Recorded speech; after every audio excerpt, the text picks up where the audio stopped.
ছোট্ট সোনামণিরা, এখন আমরা শিখব ব্যঞ্জন বর্ণ।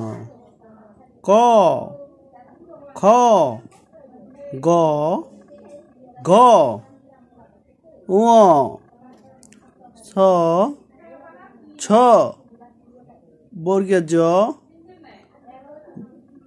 ঝ, ঞ, ট, ঠ, ড, ঢ, মূর্ধন্য, ত, থ, দ, দ, দন্তান্ন।